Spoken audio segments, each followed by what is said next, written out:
Former Soku head wanted for fraud. Doctor found murdered in office. Questionable land sales continue at City Hall. And two men bike cross-country for breast cancer awareness, and they get absolutely no private sector support.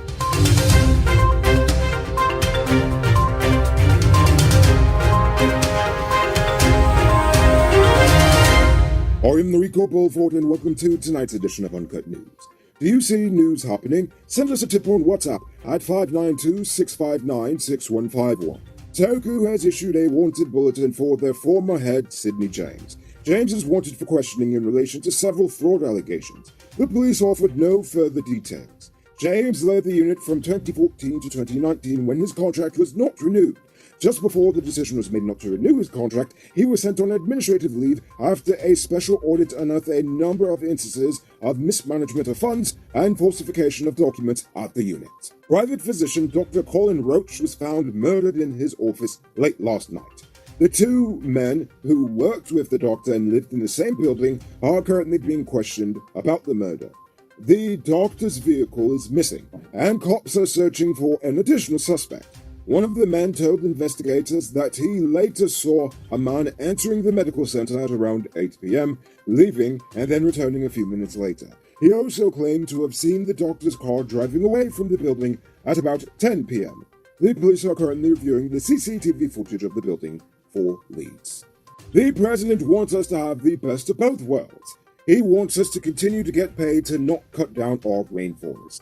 During an interview in Glasgow on Tuesday, he explained that deforestation is not a concern for us, as more than 90% of our forests are intact. Instead, he said that we will continue to preserve our forest as a global asset and receive compensation or payment from the international community, calling the forest a tradable commodity. Guyana's total forest cover of some 18.4 million hectares holds carbon in high density of up to 350 tons per hectare. Even with oil and gas, we will still be a net carbon sink, which means that per capita, we actually take in more carbon than we actually produce.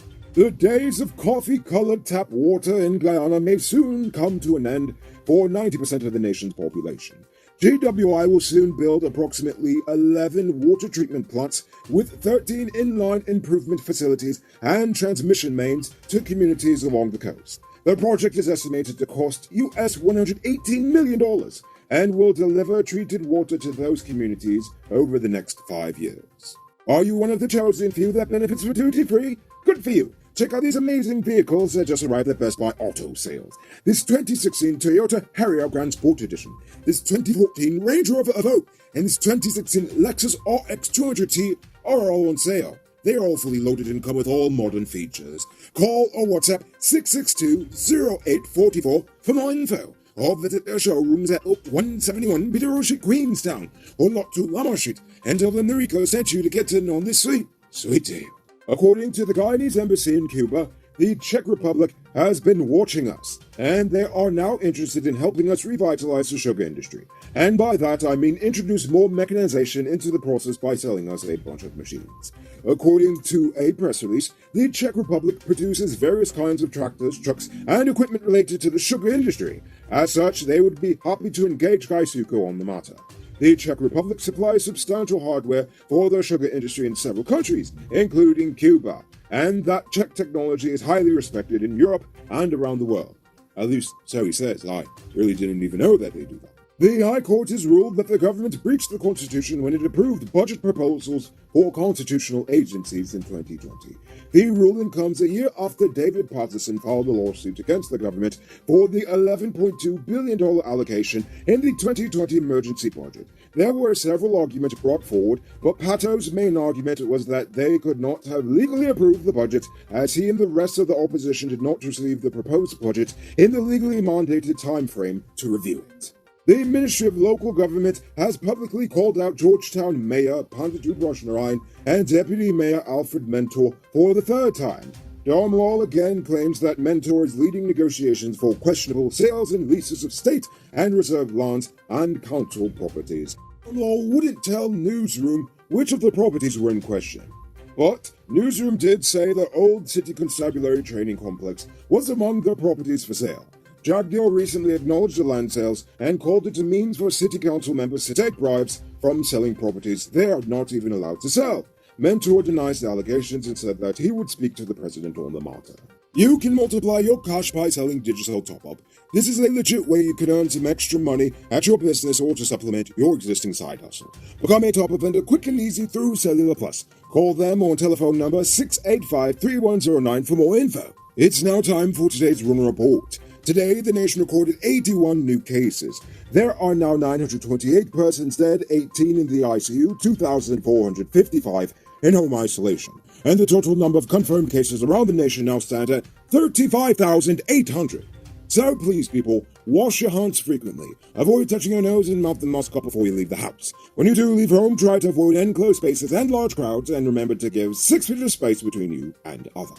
As for the vaccines, to date, 383,943, or 74.8% of adults, have received their first dose, and 247,822, or 48.3%, are fully vaccinated. As for the adolescents, 27,587, or 37.8% of them, have received the first dose, and 18,521, or 25.4%, are fully vaccinated. And now for our stupid news of the day.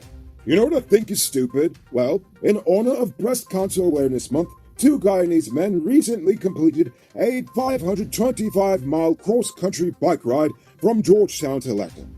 But according to them, not one private nor public sector entity in Guyana gave them any monetary support whatsoever. Tyson English and his buddy Michael Trotman said they hand-delivered letters to every possible known recognized established organization, government ministries, including the Ministry of Health and the Ministry of Culture, Youth and Sport. But he didn't even get a simple acknowledgement of the letters. They even waited until last week Friday to start the journey, and still no response. Fortunately for them, there was no shortage of support and encouragement from the regular Guyanese people they met along the way.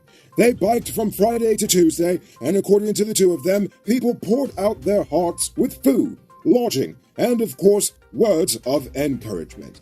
But even though their journey ended yesterday, the media gave them no coverage. Only Demerara Waves published an article on it, but no one else. That's why I'm talking about it, so at least I'll give the 2 guys some attention here.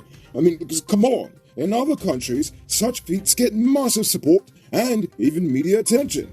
But not here. The private sector is too selfish to care about anything but profit. The government doesn't care unless you can tell them how they get paid or how they specifically look good, and the media is too blinded by political bias that it can't even see why this is a newsworthy story.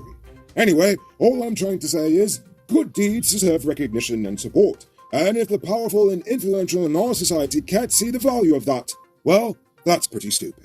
So, you hope to never have to replace the parts on your truck, right?